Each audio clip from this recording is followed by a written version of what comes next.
வணக்கம் மக்களே. இந்த வீடியோல நம்ம ஒரு சோகமான செய்தி தான் நம்ம இந்த வீடியோல பார்க்க போறோம். அதாவது ஆணவ கொலை சமீப காலமாக தமிழ்நாட்டில் மிகப்பெரிய ஒரு அதிர்ச்சியை ஏற்படுத்தி வருகிறது.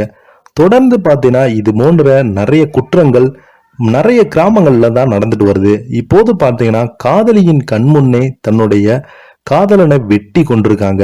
இந்த சம்பவம் மிகப்பெரிய ஒரு அதிர்வலையும் அந்த கிராமத்துல மிகப்பெரிய ஒரு பரபரப்பும் ஏற்படுத்தி வருகிறது. வாங்க, அவர் யார், அவருக்கு எதற்காக இந்த மாதிரி மர்ம கும்பல் இப்படி வெட்டி கொண்டிருக்காங்கன்னு இந்த வீடியோல முழுமையாக பார்க்கலாம். அதுக்கு முன்னாடி நம்ம சேனலை ஃபர்ஸ்ட் டைம் பாக்குறீங்கன்னா சப்ஸ்கிரைப் பண்ணாதவங்க எல்லாம் சப்ஸ்கிரைப் பண்ணிக்கோங்க. பெல் பட்டன் சிம்பளமிக்கி நம்ம சேனலோட நோட்டிபிகேஷனை எனபிள் பண்ணிக்கோங்க. நாங்க போடுற வீடியோ பார்த்தீங்கன்னா உங்களுக்கு உடனுக்குடனே வந்து சேரும். சமீப காலமாக தமிழ்நாட்டில் பார்த்தீங்கன்னா ஆணவ கொலையானது மிகப்பெரிய ஒரு அதிர்ச்சியை ஏற்படுத்தியிருக்கிறது.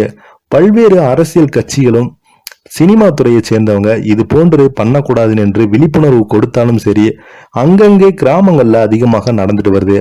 குறிப்பாக கிராமங்கள்ல பாத்தீங்கன்னா இது போன்ற சாதி ஏற்றத்தாழ்வு இன்னும் இருந்து வருகிறது. இதற்கு என்னதான் சட்டம் போட்டாலும் அதற்கு யாருமே ஒத்து வர மாட்டேங்கிறாங்க. இப்ப பாத்தீங்கன்னா இப்பதான் இதே மாதிரி ஒரு சம்பவம் ஒரு கிராமத்துல நடந்திருக்கிறது. அந்த கிராமம் என்ன, எதற்காக இந்த மாதிரி இவரை பண்ணிருக்காங்கன்னு இந்த வீடியோல முழுமையாக பார்க்கலாம். அதிர்ச்சி. நடு ரோட்டில் இளங்கரை வெட்டி படுகொலை செய்த குரூப். காதலி கண்முன்னே நடந்த மிகப்பெரிய ஒரு சோகம். திருநெல்வேலி மாவட்டம் மூன்றடைப்பு அடுத்த வாகை குளத்தை சேர்ந்தவங்க தான் தீபக் ராஜா. இவருக்கு வயது 30.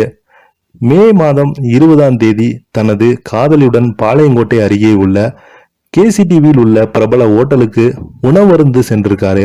அப்போது அங்கு வந்த மர்ம கும்பல் ஒன்று ஹோட்டல் வாசலில் வைத்து தீபக் ராஜை அரிவாளால் தாக்கி, இந்த தாக்குதலில் தீபக் ராஜா சம்பவ இடத்திலே உயிரிழந்து போனாரு. தன் கண் முன்னே காதலனை வெட்டி கொலை செய்யப்பட்ட கண்டு தீபக் ராஜாவுடன் காதலி கண்ணீர் விட்டிருக்காங்க. அந்த வீடியோ சோசியல் மீடியாவில் வைரல் ஆகிட்டு வருது. இது குறித்து உடனடியாக பாளையங்கோட்டை போலீசாருக்கு தகவல் தெரிவிக்கப்பட்டது. பாளையங்கோட்டை போலீசார், திருநெல்வேலி துணை போலீஸ் கமிஷனர் அதர்ச்சாப்பா உள்ளிட்ட அதிகாரியின் தீபக் ராஜாவின் உடலை மீட்டு பிரேத பரிசோதனைக்காக அரசு மருத்துவமனைக்கு அனுப்பி வைத்திருக்காங்க. இந்த சம்பவம் குறித்து போலீசார் வழக்கு செய்து விசாரணை நடத்தி வந்தாங்க. போலீசாரின் முதற்கட்ட விசாரணையில் தீபக் ராஜா மீது ஏற்கனவே கொலை வழக்கு உள்ளிட்ட சில வழக்குகள் நிலுவையில் உள்ளதாக சொல்லப்படுகிறது. குறிப்பாக தீபக் ராஜா பல்வேறு சாதிய குற்றங்களும் ஈடுபட்டு வருவதாகவும் சொல்லப்படுகிறது. கடந்த 2016ஆம் ஆண்டு தூத்துக்குடி மாவட்டத்தில் நடந்த இரட்டை கொலை வழக்கில் திருநெல்வேலி மாவட்டம் தலையூத்து பகுதியில் நடந்த மற்றொரு கொலை வழக்கிலும் தீபக் ராஜாவுக்கு தொடர் இருப்பதாக போலீஸ் வட்டாரம் தெரிவித்திருந்தது. தீபக் ராஜா தேவேந்திர குல வேளாளர் கூட்டமைப்பு நிறுவனம் பசுபதி பாண்டியன் ஆதரவாளர் என்றும் சொல்லப்படுகிறது. அப்படியென்றால் தீபக் ராஜா சாதி மோதலை கொலை செய்யப்பட்டாரா அல்லது முன்விதரம் காரணமாக கொல்லப்பட்டாரா? போலீஸ் விசாரணை நடத்தி வராங்க. கொலை நடந்த ஹோட்டலில் உள்ள சிசிடிவி காட்சிகள் கைப்பற்றி ஆய்வு செய்து வந்தாங்க.